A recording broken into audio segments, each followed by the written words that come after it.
ਸਤਿ ਸ਼੍ਰੀ ਅਕਾਲ ਬੱਚਿਓ।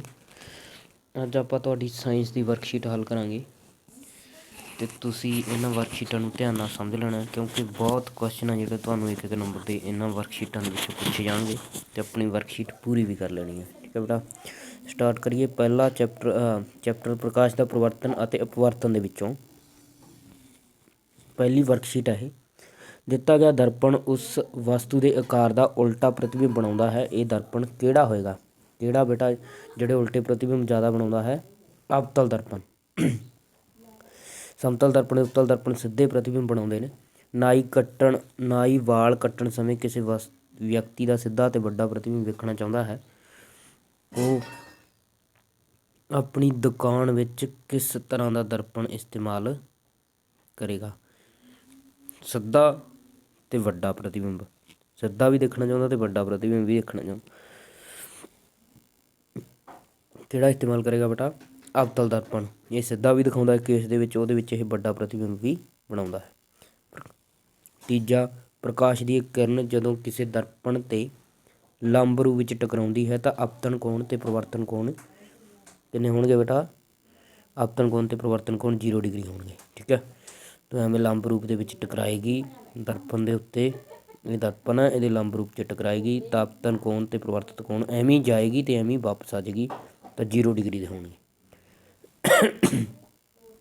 ਅਗਲਾ ਕੁਐਸਚਨ, ਅਵਤਾਰ ਦੇ ਦੰਦਾਂ ਵਿੱਚ ਪੀੜ ਹੋਣ 'ਤੇ ਡਾਕਟਰ ਨੇ ਇੱਕ ਦਰਪਣ ਰਾਹੀਂ ਉਸਦੇ ਦੰਦਾਂ ਦਾ ਮੁਆਇਨਾ ਕੀਤਾ।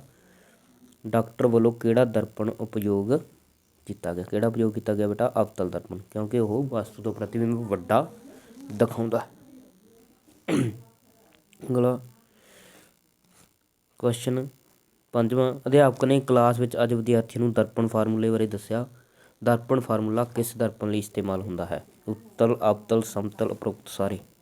ਤਾਂ ਇਹ ਦਰਪਣ ਫਾਰਮੂਲਾ ਜਿਹੜਾ ਸਾਰੇ ਦਰਪਣਾਂ ਲਈ ਵਰਤਿਆ ਜਾਂਦਾ ਹੈ। ਸਮਤਲ ਦਰਪਣ ਕਿਸ ਤਰ੍ਹਾਂ ਦੇ ਪ੍ਰਤੀਬਿੰਬ ਬਣਾਉਂਦਾ ਹੈ? ਸਮਤਲ ਦਰਪਣ ਆਭਾਸੀ ਅਤੇ ਸਿੱਧਾ ਵੀ ਬਣਾਉਂਦਾ ਹੈ, ਵਸਤੂ ਦੇ ਆਕਾਰ ਦੇ ਬਰਾਬਰ ਵੀ ਬਣਾਉਂਦਾ, ਪਾਸਵਾਂ ਵੀ ਬਣਾਉਂਦਾ ਹੈ। ਮਤਲਬ ਉਪਰੋਕਤ ਸਾਰੇ ਤਰ੍ਹਾਂ ਦੇ ਪ੍ਰਤੀਬਿੰਬ ਸਮਤਲ ਦਰਪਣ ਬਣਾਉਂਦਾ ਹੈ। ਅੱਜ ਰਮਨ ਦੇ ਘਰ ਮਾਚਿਸ ਗੁੰਮ ਹੋ ਗਈ। ਉਸ ਦੀ ਭੈਣ ਨੇ ਦੱਸਿਆ ਕਿ ਉਹ ਇੱਕ ਲੈਂਜ ਦੀ ਸਹਾਇਤਾ ਨਾਲ ਸੂਰਜ ਦੇ ਪ੍ਰਕਾਸ਼ ਤੋਂ ਵੀ ਅੱਗ ਬਾਲ ਸਕਦਾ ਹੈ। ਉਹ ਕਿਹੜਾ ਲੈਂਜ ਹੈ? ਕਿਹੜਾ ਲੈਂਜ ਹੈ ਬੇਟਾ? ਉੱਤਲ ਲੈਂਜ, ਕਿਉਂਕਿ ਇਹ ਅਭਿਸਾਰੀ ਲੈਂਜ ਹੈ, ਕਨਵਰਜਿੰਗ ਲੈਂਜ ਹੈ। ਇਹ ਕਨਵਰਜਿੰਗ ਲੈਂਜ ਬੋਲਦੇ ਨੇ ਇਹਨੂੰ। ਇਹ ਪ੍ਰਕਾਸ਼ ਦੀਆਂ ਕਿਰਨਾਂ ਨੂੰ ਇੱਕ ਬਿੰਦੂ 'ਤੇ ਫੋਕਸ ਕਰ ਸਕਦਾ। ਜਿੱਥੇ ਇੱਕ ਬਿੰਦੂ 'ਤੇ ਫੋਕਸ ਕਰਦਾ ਉੱਥੇ ਹੀਟ ਪੈਦਾ ਹੋਏਗੀ ਤਾਂ ਅੱਗ ਲੱਗ ਜਾਏਗੀ, ਤਾਂ ਇਸ ਕਰਕੇ ਕਿਹੜਾ ਲੈਂਜ ਆ ਉਹ? ਉੱਤਲ ਲੈਂਜ। ਅੱਜ ਸਰੋਜ ਨੂੰ ਪਤਾ ਲੱਗਾ ਕਿ ਅਵਤਲ ਦਰਪਣ ਦਾ ਉਪਯੋਗ ਟਾਰਚ, ਸਰਚ ਲਾਈਟਾਂ ਅਤੇ ਵਾਹਨਾਂ ਦੀਆਂ ਹੈੱਡਲਾਈਟਾਂ ਵਿੱਚ ਹੁੰਦਾ ਹੈ। ਕੀ ਤੁਸੀਂ ਇਸ ਦਾ ਕਾਰਨ ਦੱਸਣ ਵਿੱਚ ਉਸਦੀ ਸਹਾਇਤਾ ਕਰ ਸਕਦੇ ਹੋ? ਪਹਿਲੀ ਆਪਸ਼ਨ, ਪ੍ਰਕਾਸ਼ ਨੂੰ ਵਧਾਉਣ ਲਈ, ਕਰੰਟ ਦੀ ਬੱਚਤ ਲਈ, ਪ੍ਰਕਾਸ਼ ਨੂੰ ਵਧੇਰੇ ਖਿੰਡਾਉਣ ਲਈ। ਕੀ ਹੈ ਬੇਟਾ ਇਹਦਾ ਮੇਨ ਕਾਰਨ ਆ ਜਿਹੜਾ? ਸ਼ਕਤੀਸ਼ਾਲੀ ਸਮਾਂਤਰ ਪ੍ਰਕਾਸ਼ ਪੁੰਜ ਪ੍ਰਾਪਤ ਕਰਨ ਲਈ, ਇਸ ਕਰਕੇ ਇਸ ਦਾ ਉਪਯੋਗ ਹੁੰਦਾ ਹੈ। ਅਗਲੀ ਇਸੇ ਚੈਪਟਰ 'ਚੋਂ ਹੀ ਹੈ। ਹੈਪੀ ਕੋਲੋਂ ਇੱਕ ਸਿੱਕਾ ਪਾਣੀ ਨਾਲ ਭਰੇ ਗਲਾਸ ਵਿੱਚ ਡਿੱਗ ਗਿਆ ਹੈ। ਹੈਪੀ ਨੋਟ ਕਰਦਾ ਕਿ ਸਿੱਕਾ ਉੱਠਿਆ ਹੋਇਆ ਪ੍ਰਤੀਤ ਹੁੰਦਾ ਹੈ। ਅਜਿਹਾ ਕਿਸ ਕਾਰਨ ਹੁੰਦਾ ਹੈ? ਕਿਸ ਕਾਰਨ ਹੁੰਦਾ ਬੇਟਾ? ਪ੍ਰਕਾਸ਼ ਦੇ ਅਪਵਰਤਨ ਕਾਰਨ ਹੁੰਦਾ ਹੈ। ਮਤਲਬ ਓਰੀਜਨਲ ਪੋਜੀਸ਼ਨ ਆ ਉਹਦੀ, ਉਹ ਆਪਾਂ ਨੂੰ ਨਹੀਂ ਦਿੰਦੀ, ਆਭਾਸੀ ਪ੍ਰਤੀਬਿੰਬ ਆਪਾਂ ਨੂੰ ਦਿਖਾਈ ਦਿੰਦਾ। ਠੀਕ ਹੈ, ਤਾਂ ਉਹ ਕਿਹਦੇ ਕਰਕੇ ਹੁੰਦਾ? ਪ੍ਰਕਾਸ਼ ਦੇ ਅਪਵਰਤਨ ਕਾਰਨ। ਹੇਠ ਲਿਖਿਆਂ ਵਿੱਚੋਂ ਕਿਹੜਾ ਪਦਾਰਥ ਲੈਂਜ ਬਣਾਉਣ ਲਈ ਵਰਤਿਆ ਜਾ ਸਕਦਾ ਹੈ? ਪਲਾਸਟਿਕ, ਕੱਚ, ਊੜਾ ਅਤੇ ਆੜਾ ਦੋਨੇ। ਪਲਾਸਟਿਕ ਅਤੇ ਕੱਚ ਦੋਨੇ ਹੀ ਲੈਂਜ ਬਣਾਉਣ ਲਈ ਵਰਤੇ ਜਾ ਸਕਦੇ। ਅਧਿਆਪਕ ਨੇ ਅੱਜ ਦੱਸਿਆ ਕਿ ਇੱਕ ਅਜਿਹਾ ਦਰਪਣ ਜਿਸ ਤੋਂ ਤੁਸੀਂ ਕਿੰਨੀ ਵੀ ਦੂਰੀ 'ਤੇ ਖੜ੍ਹੇ ਹੋ, ਤੁਹਾਡਾ ਪ੍ਰਤੀਬਿੰਬ ਹਮੇਸ਼ਾ ਸਿੱਧਾ ਅਤੇ ਛੋਟੇ ਆਕਾਰ ਦਾ ਪ੍ਰਤੀਤ ਹੁੰਦਾ ਹੈ। ਸਿੱਧਾ ਅਤੇ ਛੋਟੇ ਆਕਾਰ ਦਾ ਪ੍ਰਤੀਤ ਹੁੰਦਾ ਹੈ। ਇਹ ਕਿਹੜਾ ਦਰਪਣ ਹੈ? ਕਿਹੜਾ ਦਰਪਣ ਹੈ ਬੇਟਾ ਇਹ? ਉੱਤਲ ਦਰਪਣ ਹੈ। ਦੂਰੇ ਉੱਤਲ ਲੈਂਜ ਦੀ ਫੋਕਸ ਦੂਰੀ 10 ਸੈਂਟੀਮੀਟਰ ਹੈ। ਇਸ ਲੈਂਜ ਨੂੰ ਵਰਤ ਕੇ ਮੀਨਾ ਵਾਸਤਵਿਕ ਅਤੇ ਵੱਡਾ ਪ੍ਰਤੀਬਿੰਬ ਪ੍ਰਾਪਤ ਕਰਨਾ ਚਾਹੁੰਦੀ ਹੈ। ਉਹ ਵਸਤੂ ਨੂੰ ਲੈਂਜ ਦੇ ਸਾਹਮਣੇ ਕਿੰਨੀ ਦੂਰੀ 'ਤੇ ਰੱਖੇਗੀ? ਵਾਸਤਵਿਕ ਅਤੇ ਵੱਡਾ ਪ੍ਰਾਪਤ ਕਰਨਾ ਤਾਂ ਉਹ F1 ਅਤੇ F2 ਦੇ ਵਿਚਕਾਰ ਰੱਖੇਗੀ। ਮਤਲਬ F1 ਅਤੇ 2F1 ਦੇ ਵਿਚਕਾਰ ਰੱਖੇਗੀ। 10 ਸੈਂਟੀਮੀਟਰ ਅਤੇ 20 ਸੈਂਟੀਮੀਟਰ ਦੂਰੀ ਵਿਚਕਾਰ ਰੱਖਣਾ ਪਵੇਗਾ। ਕਾਰ ਵਿੱਚ ਸਫ਼ਰ ਕਰਦਿਆਂ ਰਮੇਸ਼ ਨੇ ਵੇਖਿਆ ਕਿ ਪਿੱਛੇ ਦੀ ਆਵਾਜਾਈ ਵੇਖਣ ਲਈ ਵਰਤੇ ਜਾਣ ਵਾਲੇ ਦਰਪਣ ਵਿੱਚ ਬਹੁਤ ਵੱਡੇ ਖੇਤਰ ਨੂੰ ਵੇਖਿਆ ਜਾ ਸਕਦਾ ਹੈ। ਇਹ ਦਰਪਣ ਕਿਹੜਾ ਹੈ? ਜਿਹੜਾ ਵਾਹਨਾਂ ਦੇ ਵਿੱਚ ਪਿਛਲੀ ਆਵਾਜਾਈ ਨੂੰ ਦੇਖਣ ਵਾਸਤੇ ਵਰਤਿਆ ਜਾਂਦਾ, ਕਿਹੜਾ ਹੁੰਦਾ ਬੇਟਾ ਉਹ? ਉੱਤਲ। ਤਾਂ ਬੇਟਾ ਕਿਹੜਾ ਹੁੰਦਾ ਉਹ? ਉੱਤਲ। ਇਹਦੇ ਲਈ ਪਹਿਲੀ ਆਪਸ਼ਨ ਆ ਜਿਹੜੀ ਸਹੀ ਆ ਜਾਏਗੀ ਉੱਤਲ ਦਰਪਣ। ਹੇਠ ਲਿਖੀ ਸਾਰਣੀ ਨੂੰ ਵੇਖ ਕੇ ਦੱਸੋ ਕਿ ਕਿਸ ਮਾਧਿਅਮ ਵਿੱਚ ਪ੍ਰਕਾਸ਼ ਦੀ ਚਾਲ ਸਭ ਤੋਂ ਘੱਟ ਹੋਏਗੀ। ਜਿਸ ਦਾ ਅਪਵਰਤਨ ਅੰਕ ਸਭ ਤੋਂ ਵੱਧ ਹੋਏਗਾ ਉਸ ਵਿੱਚ ਚਾਲ ਘੱਟ ਹੋਏਗੀ। ਹੀਰੇ ਦਾ ਅਪਵਰਤਨ ਅੰਕ ਸਭ ਤੋਂ ਜ਼ਿਆਦਾ ਹੈ, ਇਸ ਕਰਕੇ ਹੀਰੇ ਵਿੱਚ ਪ੍ਰਕਾਸ਼ ਦੀ ਚਾਲ ਸਭ ਤੋਂ ਘੱਟ ਹੋਏਗੀ। ਸੁਧੀਰ ਨੂੰ ਅੱਜ ਕਲਾਸ ਵਿੱਚ ਪਤਾ ਲੱਗਾ ਕਿ ਨਿਰਵਾਜੂ ਵਿੱਚ ਪ੍ਰਕਾਸ਼ ਦੀ ਚਾਲ ਸਭ ਤੋਂ ਵੱਧ ਹੁੰਦੀ ਹੈ। ਨਿਰਵਾਜੂ ਵਿੱਚ ਪ੍ਰਕਾਸ਼ ਦੀ ਚਾਲ ਕਿੰਨੀ ਹੁੰਦੀ ਹੈ ਬੇਟਾ? 3 ਗੁਣਾ 10 ਦੀ ਘਾਤ 8 ਮੀਟਰ ਪ੍ਰਤੀ ਸੈਕਿੰਡ। 3 ਗੁਣਾ 10 ਦੀ ਘਾਤ 8 ਮੀਟਰ ਪਰ ਸੈਕਿੰਡ ਹੁੰਦੀ ਹੈ, ਯਾਦ ਰੱਖਣਾ ਬੇਟਾ। ਏਕਤਾ ਨੇ ਪਾਣੀ ਨਾਲ ਭਰੇ ਕਟੋਰੇ ਵਿੱਚ ਇੱਕ ਪੈਨਸਲ ਰੱਖੀ। ਉਹ ਇਹ ਵੇਖ ਕੇ ਹੈਰਾਨ ਹੈ ਕਿ ਪੈਨਸਲ ਮੁੜੀ ਹੋਈ ਪ੍ਰਤੀਤ ਹੁੰਦੀ ਹੈ। ਕੀ ਤੁਸੀਂ ਇਸ ਦਾ ਕਾਰਨ ਦੱਸ ਸਕਦੇ ਹੋ? ਇਸ ਦਾ ਕਾਰਨ ਵੀ ਪਹਿਲਾਂ ਲਈ ਹੈ ਬੇਟਾ, ਪ੍ਰਕਾਸ਼ ਦਾ ਅਪਵਰਤਨ। ਲੈਂਜ਼ ਦੀ ਸ਼ਕਤੀ ਦਾ ਮਾਤਰਕ ਕੀ ਹੈ? Metre, kilometre, centimetre, dioptre. Lens ਦੀ ਸ਼ਕਤੀ ਦਾ ਮਾਤਰਕ ਕੀ ਹੈ? ਡਾਇਪਟਰ। ਡੀ ਨਾਲ ਲਿਖਦੇ ਇਹਨੂੰ ਆਪਾਂ। ਅੱਜ ਅਧਿਆਪਕ ਨੇ ਜਮਾਤ ਵਿੱਚ ਅਪਵਰਤਨ ਅੰਕ ਬਾਰੇ ਦੱਸਿਆ। ਕਿਸ ਪਦਾਰਥ ਦਾ ਅਪਵਰਤਨ ਅੰਕ ਸਭ ਤੋਂ ਵੱਧ ਹੈ? ਕਿਸ ਦਾ ਵੱਧ ਹੈ ਬੇਟਾ? ਪਹਿਲਾਂ ਵੀ ਦੇਖ ਕੇ ਹਟੇ ਆਪਾਂ, ਹੀਰੇ ਦਾ ਅਪਵਰਤਨ ਅੰਕ ਸਭ ਤੋਂ ਵੱਧ ਹੈ। ਇਹ ਸੀ ਆਪਣੀ ਪਹਿਲੀ ਵਰਕਸ਼ੀਟ। ਉਸ ਤੋਂ ਬਾਅਦ ਦੂਜੇ ਚੈਪਟਰ ਦੀ 11ਵੇਂ ਦੀ ਮਨੁੱਖੀ ਅੱਖ ਤੇ ਰੰਗ ਬਿਰੰਗਾ ਸੰਸਾਰ। ਉਮੇਸ਼ ਦੇ ਪਿਤਾ ਜੀ ਦੀ ਅੱਖ ਦਾ ਲੈਂਜ਼ ਦੁਧੀਆ ਹੋ ਗਿਆ ਹੈ। ਇਸ ਦ੍ਰਿਸ਼ਟੀ ਦੋਸ਼ ਨੂੰ ਕੀ ਆਖਦੇ ਹਨ? ਕੀ ਆਖਦੇ ਨੇ ਬੇਟਾ? ਮੋਤੀਆਬਿੰਦ। ਜਦੋਂ ਕਿਸੇ ਦੀ ਅੱਖ ਦਾ ਲੈਂਜ਼ ਦੁਧੀਆ ਹੋ ਜਾਂਦਾ ਉਸਨੂੰ ਆਪਾਂ ਮੋਤੀਆਬਿੰਦ ਆਖਦੇ ਹਾਂ। ਅੱਜ ਅੱਖਾਂ ਚੈੱਕ ਕਰਾਉਣ ਉਪਰੰਤ ਇਮਰਾਨ ਨੂੰ ਪਤਾ ਲੱਗਾ ਕਿ ਉਸ ਨੂੰ ਦੂਰ ਦ੍ਰਿਸ਼ਟੀ ਦੋਸ਼ ਹੈ। ਇਸ ਦੋਸ਼ ਦੇ ਕੀ ਕਾਰਨ ਹੋ ਸਕਦੇ ਹਨ? ਨੇਤਰ ਲੈਂਜ਼ ਦੀ ਫੋਕਸ ਦੂਰੀ ਦਾ ਵੱਧ ਜਾਣਾ, ਇਹ ਵੀ ਹੈ। ਡਿਲੇ ਦਾ ਛੋਟਾ ਹੋ ਜਾਣਾ, ਇਹ ਵੀ ਹੈ। ਮਤਲਬ ਊੜਾ ਤੇ ਆੜਾ ਦੋਨੇ ਹੀ ਇਸ ਦੇ ਕਾਰਨ ਹਨ। ਵੀਨਾ ਜਦੋਂ ਕਲਾਸ ਵਿੱਚ ਸਭ ਤੋਂ ਪਿਛਲੇ ਬੈਂਚ 'ਤੇ ਬੈਠਦੀ ਹੈ ਤਾਂ ਉਸ ਨੂੰ ਬਲੈਕ ਬੋਰਡ 'ਤੇ ਲਿਖਿਆ ਸਪਸ਼ਟ ਦਿਖਾਈ ਨਹੀਂ ਦਿੰਦਾ, ਜਦ ਕਿ ਉਸ ਨੂੰ ਆਪਣੀ ਕਾਪੀ 'ਤੇ ਲਿਖਿਆ ਸਪਸ਼ਟ ਦਿਖਾਈ ਦਿੰਦਾ ਹੈ। ਵੀਨਾ ਨੂੰ ਕਿਹੜਾ ਦ੍ਰਿਸ਼ਟੀ ਦੋਸ਼ ਹੈ? ਵੇਖੋ ਬੇਟਾ, ਉਹਨੂੰ ਦੂਰ ਦੀ ਚੀਜ਼ ਹੈ ਜਿਹੜੀ, ਉਹ ਬਲੈਕ ਬੋਰਡ ਦੂਰ ਆ, ਉਹ ਉਹਨੂੰ ਨਹੀਂ ਦਿਖਾਈ ਦੇ ਰਿਹਾ। ਨੇੜੇ ਵਾਲਾ ਦੇਖ ਰਿਹਾ, ਤੁਹਾਨੂੰ ਦੂਰ ਵਾਲਾ ਨਹੀਂ ਦਿਖ ਰਿਹਾ, ਤਾਂ ਉਹਨੂੰ ਕਿਹੜਾ ਦੋਸ਼ ਹੈ? ਨਿਕਟ ਦ੍ਰਿਸ਼ਟੀ ਦੋਸ਼ ਹੈ। ਨਿਕਟ ਦ੍ਰਿਸ਼ਟੀ ਦੋਸ਼ ਦੇ ਵਿੱਚ ਜਿਹੜੀਆਂ ਦੂਰ ਵਾਲੀਆਂ ਚੀਜ਼ਾਂ ਉਹ ਸਾਫ਼ ਨਹੀਂ ਦਿਖਾਈ ਦਿੰਦੀਆਂ, ਨੇੜੇ ਵਾਲੀਆਂ ਦਿਸਦੀਆਂ। ਠੀਕ ਹੈ ਬੇਟਾ। ਰਜਨੀ ਅੱਜ ਅੱਖਾਂ ਦੇ ਡਾਕਟਰ ਕੋਲ ਚੈੱਕ ਕਰਵਾ ਕੇ ਆਈ ਹੈ। ਡਾਕਟਰ ਅਨੁਸਾਰ ਰਜਨੀ ਨੂੰ ਨਿਕਟ ਦ੍ਰਿਸ਼ਟੀ ਦੋਸ਼ ਹੈ। ਇਸ ਦੋਸ਼ ਦੇ ਸੁਧਾਰ ਲਈ ਰਜਨੀ ਨੂੰ ਐਨਕਾਂ ਵਿੱਚ ਕਿਸ ਤਰ੍ਹਾਂ ਦੇ ਲੈਂਜ਼ ਦਾ ਪ੍ਰਯੋਗ ਕਰਨਾ ਚਾਹੀਦਾ? ਨਿਕਟ ਦ੍ਰਿਸ਼ਟੀ ਦੋਸ਼ ਵਾਸਤੇ ਅਬਤਲ ਲੈਂਜ਼ ਦੀਆਂ ਐਨਕਾਂ ਦਾ ਪ੍ਰਯੋਗ ਕਰਨਾ ਚਾਹੀਦਾ। ਕਲਾਸ ਵਿੱਚ ਅੱਜ ਅਧਿਆਪਕ ਨੇ ਦੱਸਿਆ ਕਿ ਮਨੁੱਖੀ ਨੇਤਰ ਲੈਂਜ਼ ਦੀ ਫੋਕਸ ਦੂਰੀ ਨੂੰ ਵਿਵਸਥਿਤ ਕਰਕੇ ਭਿੰਨ ਭਿੰਨ ਦੂਰੀਆਂ ਉੱਪਰ ਰੱਖੀਆਂ ਵਸਤੂਆਂ ਨੂੰ ਫੋਕਸ ਕੀਤਾ ਜਾ ਸਕਦਾ ਹੈ। ਮਨੁੱਖੀ ਨੇਤਰ ਲੈਂਜ਼ ਦੀ ਫੋਕਸ ਦੂਰੀ ਵਿੱਚ ਪਰਿਵਰਤਨ ਨੇਤਰ ਦੇ ਕਿਸ ਭਾਗ ਦੁਆਰਾ ਕੀਤਾ ਜਾਂਦਾ ਹੈ? ਕਿਸ ਦੁਆਰਾ ਕੀਤਾ ਜਾਂਦਾ ਬੇਟਾ? ਫੋਕਸ ਦੂਰੀ ਵਿੱਚ ਪਰਿਵਰਤਨ ਸਿਲਰੀ ਪੇਸ਼ੀ ਦੁਆਰਾ। ਅਗਲਾ ਕੁਐਸਚਨ, ਫਾਤਮਾ ਜਦੋਂ ਕਿਸੇ ਛਪੇ ਹੋਏ ਪੰਨੇ ਨੂੰ ਅੱਖ ਦੇ ਨੇੜੇ ਕਰਕੇ ਉਸ ਨੂੰ ਪੜ੍ਹਨ ਦਾ ਯਤਨ ਕਰਦੀ ਹੈ ਤਾਂ ਅਨੁਭਵ ਕਰਦੀ ਹੈ ਕਿ ਪ੍ਰਤੀਬਿੰਬ ਧੁੰਦਲਾ ਹੈ। ਉਹ ਨਿਊਨਤਮ ਦੂਰੀ ਜਿਸ 'ਤੇ ਰੱਖੀ ਕੋਈ ਵਸਤੂ ਬਿਨਾਂ ਦਬਾਅ ਦੇ ਸਪਸ਼ਟ ਦੇਖੀ ਜਾ ਸਕਦੀ ਹੈ, ਉਸ ਨੂੰ ਕੀ ਬੋਲਦੇ ਹਾਂ ਆਪਾਂ? ਸਪਸ਼ਟ ਦ੍ਰਿਸ਼ਟੀ ਦੀ ਨਿਊਨਤਮ ਦੂਰੀ। ਠੀਕ ਹੈ। ਜਿਸ ਦੂਰੀ ਤੋਂ ਆਪਾਂ ਕਿਸੇ ਵੀ ਵਸਤੂ ਨੂੰ ਨੇੜੇ ਤੋਂ ਨੇੜੇ ਵਸਤੂ ਨੂੰ ਸਪਸ਼ਟ ਦੇਖ ਸਕਦੇ ਹਨ, ਸਪਸ਼ਟ ਦ੍ਰਿਸ਼ਟੀ ਦੀ ਨਿਊਨਤਮ ਦੂਰੀ ਕਹਿੰਦੇ ਆ। ਕਿੰਨੀ ਹੁੰਦੀ ਆ ਵੀ ਆਪਣੇ ਅੱਖ ਲਈ? 25 ਸੈਂਟੀਮੀਟਰ। ਠੀਕ ਹੈ ਬੇਟਾ, ਇਹਨੂੰ ਯਾਦ ਰੱਖਣਾ। ਅੱਜ ਮੀਂਹ ਪੈਣ ਤੋਂ ਬਾਅਦ ਸੁਨੀਤਾ ਨੇ ਆਕਾਸ਼ ਵੱਲ ਵੇਖਿਆ ਤਾਂ ਉਸਨੂੰ ਸਤਰੰਗੀ ਪੀਂਘ ਦਿਖਾਈ ਦਿੱਤੀ। ਸਤਰੰਗੀ ਪੀਂਘ ਕਿਸ ਕਾਰਨ ਬਣਦੀ ਹੈ? ਪ੍ਰਕਾਸ਼ ਦੇ ਅੰਦਰੂਨੀ ਪਰਿਵਰਤਨ ਕਾਰਨ, ਪ੍ਰਕਾਸ਼ ਦੇ ਵਰਨ ਵਿਖੇਪਣ ਕਾਰਨ। ਦੋਨੋਂ ਹੀ ਕਾਰਨ ਹੁੰਦੇ ਨੇ, ਊੜਾ ਤੇ ਆੜਾ। ਪ੍ਰਕਾਸ਼ ਦਾ ਅੰਦਰੂਨੀ ਪਰਿਵਰਤਨ ਵੀ ਹੁੰਦਾ, ਪ੍ਰਕਾਸ਼ ਦਾ ਵਰਨ ਵਿਖੇਪਣ ਵੀ ਹੁੰਦਾ। ਠੀਕ ਹੈ ਬੇਟਾ। ਪਿਛਲੇ ਦਿਨਾਂ ਦੌਰਾਨ ਪਰਾਲੀ ਨੂੰ ਅੱਗ ਲਗਾਉਣ ਕਾਰਨ ਵਾਤਾਵਰਨ ਵਿੱਚ ਕਾਫੀ ਧੂੰਆਂ ਫੈਲ ਗਿਆ ਸੀ। ਇਸੇ ਦੌਰਾਨ ਮਮਤਾ ਨੇ ਨੋਟ ਕੀਤਾ ਕਿ ਦੁਪਹਿਰ ਵੇਲੇ ਵੀ ਸੂਰਜ ਦਾ ਰੰਗ ਲਾਲ ਸੀ। ਇਸ ਦਾ ਕੀ ਕਾਰਨ ਸੀ? ਕੀ ਕਾਰਨ ਸੀ ਬੇਟਾ? ਪ੍ਰਕਾਸ਼ ਦੇ ਪਰਿਵਰਤਨ ਕਾਰਨ, ਪ੍ਰਕਾਸ਼ ਦੇ ਖਿੰਡਣ ਕਾਰਨ, ਪ੍ਰਕਾਸ਼ ਦੇ ਵਿਖੇਪਣ ਕਾਰਨ। ਉਪਰੋਕਤ ਵਿੱਚੋਂ ਕੋਈ ਨਹੀਂ। ਕੀ ਸੀ? ਪ੍ਰਕਾਸ਼ ਦੇ ਖਿੰਡਣ ਕਾਰਨ ਸੂਰਜ ਦਾ ਰੰਗ ਲਾਲ ਸੀ। ਲਾਲ ਰੰਗ ਸਭ ਤੋਂ ਵੱਧ ਖਿੰਡਦਾ ਹੈ। ਅੰਗਰੇਜ਼ ਸਿੰਘ ਸੋਚਦਾ ਕਿ ਖਤਰੇ ਦੇ ਸਿਗਨਲ ਹਮੇਸ਼ਾ ਲਾਲ ਰੰਗ ਦੇ ਹੁੰਦੇ ਹਨ। ਅਜਿਹਾ ਕਿਉਂ? ਇਹ ਵੀ ਇੰਪੋਰਟੈਂਟ ਹੈ। ਕਿਆ ਹੁੰਦਾ ਅਜਿਹਾ ਵੀ? ਲਾਲ ਰੰਗ ਵਾਯੂਮੰਡਲ ਵਿੱਚ ਸਭ ਤੋਂ ਵੱਧ ਖਿੰਡਦਾ ਹੈ। ਅਸੀਮ ਨੇ ਅੱਜ ਪੜ੍ਹਿਆ ਕਿ ਪੁਲਾੜ ਵਿੱਚ ਆਕਾਸ਼ ਨੀਲੇ ਦੀ ਥਾਂ ਕਾਲਾ ਪ੍ਰਤੀਤ ਹੁੰਦਾ। ਅਜਿਹਾ ਹੋਣ ਦਾ ਕੀ ਕਾਰਨ ਹੈ? ਇਹ ਤੁਹਾਨੂੰ 1-2 ਨੰਬਰ 'ਚ ਵੈਸੇ ਹੀ ਪੁੱਛਿਆ ਜਾਂਦਾ ਹਰ ਵਾਰ। ਪੁਲਾੜ ਵਿੱਚ ਸੂਰਜ ਦੀ ਰੋਸ਼ਨੀ ਨਹੀਂ ਹੁੰਦੀ, ਸਹੀ ਹੈ। ਵਾਯੂਮੰਡਲ ਦੀ ਅਣਹੋਂਦ ਕਾਰਨ, ਵਾਯੂਮੰਡਲ ਨਹੀਂ ਹੁੰਦਾ। ਇਹਨਾਂ ਦੋਨੇ ਚੀਜ਼ਾਂ ਕਰਕੇ ਪੁਲਾੜ ਦੇ ਵਿੱਚ ਆਕਾਸ਼ ਦਾ ਰੰਗ ਨੀਲਾ ਨਹੀਂ ਕਾਲਾ ਦਿਖਾਈ ਦਿੰਦਾ ਹੈ। ਮੀਨਾਕਸ਼ੀ ਨੇ ਇੱਕ ਸਾਫ਼ ਹਨੇਰੀ ਰਾਤ ਵਿੱਚ ਦੇਖਿਆ ਕਿ ਤਾਰੇ ਟਿਮਟਮਾਉਂਦੇ ਹਨ। ਤਾਰੇ ਕਿਸ ਪ੍ਰਭਾਵ ਕਾਰਨ ਟਿਮਟਮਾਉਂਦੇ ਹਨ? ਪ੍ਰਕਾਸ਼ ਦੇ ਪਰਿਵਰਤਨ ਕਾਰਨ, ਪ੍ਰਕਾਸ਼ ਦੇ ਖਿੰਡਣ ਕਾਰਨ, ਵਾਯੂਮੰਡਲੀ ਅਪਵਰਤਨ ਕਾਰਨ। ਉਪਰੋਕਤ ਵਿੱਚੋਂ ਕੋਈ ਨਹੀਂ। ਕਿਹੜੀ ਆਪਸ਼ਨ ਸਹੀ ਹੈ ਬੇਟਾ? ਵਾਯੂਮੰਡਲੀ ਅਪਵਰਤਨ ਕਾਰਨ। ਵਾਯੂਮੰਡਲ ਵਿੱਚ ਜਿਹੜੇ ਹਵਾ ਦੇ ਧੂੜ ਦੇ ਕਣ ਹੁੰਦੇ ਨੇ ਜਿਹੜੇ, ਉਹਨਾਂ ਦੇ ਵਿੱਚ ਪ੍ਰਕਾਸ਼ ਦਾ ਅਪਵਰਤਨ ਹੁੰਦਾ, ਠੀਕ ਹੈ, ਉਸ ਕਰਕੇ ਜਿਹੜੇ ਤਾਰੇ ਉਹ ਟਿਮਟਮਾਉਂਦੇ ਪ੍ਰਤੀਤ ਹੁੰਦੇ ਹਨ। ਹੇਠ ਲਿਖਿਆਂ ਵਿੱਚੋਂ ਕਿਸ ਰੰਗ ਦੀ ਤਰੰਗ ਲੰਬਾਈ ਸਭ ਤੋਂ ਘੱਟ ਹੈ? ਕਿਸ ਦੀ ਘੱਟ ਹੈ ਬੇਟਾ? ਬੈਂਗਣੀ। ਜੇ ਆਪਾਂ ਨੂੰ ਵੱਧ ਪੁੱਛ ਲੈਂਦੇ ਫਿਰ ਆਪਾਂ ਕਿਹੜਾ ਉੱਤਰ ਦੇਣਾ ਸੀ? ਲਾਲ, ਠੀਕ ਹੈ। ਤਰੰਗ ਲੰਬਾਈ ਸਭ ਤੋਂ ਘੱਟ ਬੈਂਗਣੀ ਰੰਗ ਦੀ ਹੈ ਅਤੇ ਸਭ ਤੋਂ ਵੱਧ ਕਿਹੜੀ ਦੀ ਹੈ ਬੇਟਾ? ਲਾਲ ਰੰਗ ਦੀ। ਅਗਲਾ ਕੁਐਸਚਨ ਦੇਖੋ 13ਵਾਂ। ਰਾਜੇਸ਼ ਦੇ ਸਕੂਲ ਦੀ ਸਾਇੰਸ ਲੈਬ ਵਿੱਚ ਅੱਖ ਦਾ ਚਿੱਤਰ ਪੇਂਟ ਕੀਤਾ ਹੋਇਆ ਹੈ, ਪਰੰਤੂ ਅੱਖ ਦੇ ਇੱਕ ਭਾਗ 'ਤੇ ਲਿਖਿਆ ਲੇਬਲ ਉਤਰ ਗਿਆ ਹੈ। ਕੀ ਤੁਸੀਂ ਉਸ ਭਾਗ ਨੂੰ ਦੱਸ ਸਕਦੇ ਹੋ ਕੀ ਹੈ? ਦੇਖੋ ਬੇਟਾ ਇਹ ਅੱਖ ਦਾ ਡਾਇਗਰਾਮ ਆ। ਇੱਥੇ ਆਪਾਂ ਦੱਸਣਾ ਜਿੱਥੇ ਕੁਐਸਚਨ ਮਾਰਕ ਹੈ ਇੱਥੇ ਕੀ ਆਏਗਾ? ਕੀ ਆਏਗਾ ਬੇਟਾ? ਇੱਥੇ ਰੈਟੀਨਾ, ਠੀਕ ਹੈ। ਕੀ ਆਉਂਦਾ ਇੱਥੇ ਬੇਟਾ? ਰੈਟੀਨਾ ਆਉਂਦਾ। ਮਨੁੱਖੀ ਅੱਖ ਨੇਤਰ ਲੈਂਜ਼ ਦੀ ਫੋਕਸ ਦੂਰੀ ਨੂੰ ਪਰਿਵਰਤਿਤ ਕਰਕੇ ਵੱਖ-ਵੱਖ ਦੂਰੀ 'ਤੇ ਰੱਖੀਆਂ ਵਸਤੂਆਂ ਦੇ ਰੈਟੀਨਾ ਉੱਤੇ ਸਾਫ਼ ਪ੍ਰਤੀਬਿੰਬ ਬਣਾ ਸਕਦੀ ਹੈ। ਮਨੁੱਖੀ ਅੱਖ ਦੀ ਇਸ ਸਮਰੱਥਾ ਨੂੰ ਆਪਾਂ ਕੀ ਬੋਲਦੇ ਹਾਂ? ਅਣਕੂਲਣ ਸਮਰੱਥਾ। ਜਿਸ ਨਾਲ ਆਪਾਂ ਨੇੜੇ ਦੀ ਅਤੇ ਦੂਰ ਦੀ ਵਸਤੂ ਦਾ ਪ੍ਰਤੀਬਿੰਬ ਬਣਾਉਂਦੇ ਹਾਂ, ਅੱਖ ਬਣਾਉਂਦੀ ਆਪਣੀ, ਨੂੰ ਆਪਾਂ ਕੀ ਬੋਲਦੇ ਹਾਂ? ਮਨੁੱਖੀ ਅੱਖ ਦੀ ਅਨੁਕੂਲਣ ਸਮਰੱਥਾ। ਰਮੇਸ਼ ਦੂਰ ਰੱਖੀਆਂ ਵਸਤੂਆਂ ਨੂੰ ਤਾਂ ਸਪਸ਼ਟ ਵੇਖ ਸਕਦਾ ਹੈ, ਪਰੰਤੂ ਨੇੜੇ ਦੀਆਂ ਵਸਤੂਆਂ ਨੂੰ ਸਪਸ਼ਟ ਤਰ੍ਹਾਂ ਨਹੀਂ ਵੇਖ ਸਕਦਾ। ਡਾਕਟਰ ਅਨੁਸਾਰ ਰਮੇਸ਼ ਨੂੰ ਦੂਰ ਦ੍ਰਿਸ਼ਟੀ ਦੋਸ਼ ਹੈ।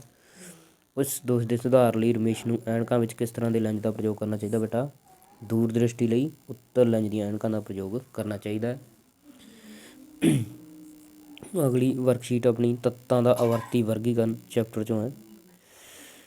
ਪਹਿਲਾ ਕੁਐਸਚਨ ਆਪਣੇ ਕੋਲ ਆਵਰਤੀ ਸਾਰਣੀ ਬਣੀ ਹੋਈ ਹੈ। ਉਪਰੋਕਤ ਸਾਰਣੀ ਵਿੱਚ ਧਾਤਵੀ ਗੁਣ ਦਾ ਸਹੀ ਕਰਮ ਕੀ ਹੋਏਗਾ? ਆਪਾਂ ਦੱਸਣਾ ਵੀ ਇਹਦਾ ਸਹੀ ਕਰਮ ਆ ਜਿਹੜਾ ਉਹ ਕੀ ਹੋਵੇਗਾ। ਇੰਪੋਰਟੈਂਟ ਹੈ ਵੀ।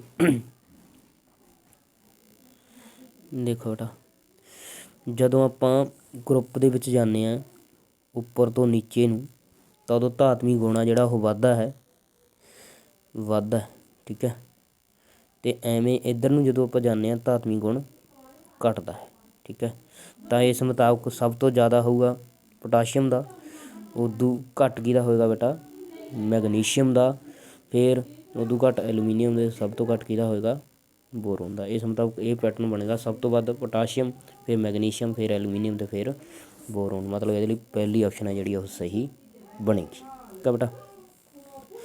ਤੱਤ XYZ ਦੇ ਪ੍ਰਮਾਣੂ ਅੰਕ ਕ੍ਰਮਵਾਰ 8, 12, 17 ਹਨ। ਇਹਨਾਂ ਵਿੱਚੋਂ ਕਿਹੜੇ ਤੱਤ ਇੱਕੋ ਪੀਰੀਅਡ ਨਾਲ ਸੰਬੰਧਿਤ ਹਨ? ਇੱਕੋ ਪੀਰੀਅਡ ਨਾਲ ਸੰਬੰਧਿਤ ਆਪਾਂ ਦੱਸਣੇ ਨੇ ਵੀ ਕਿਹੜੇ ਨੇ।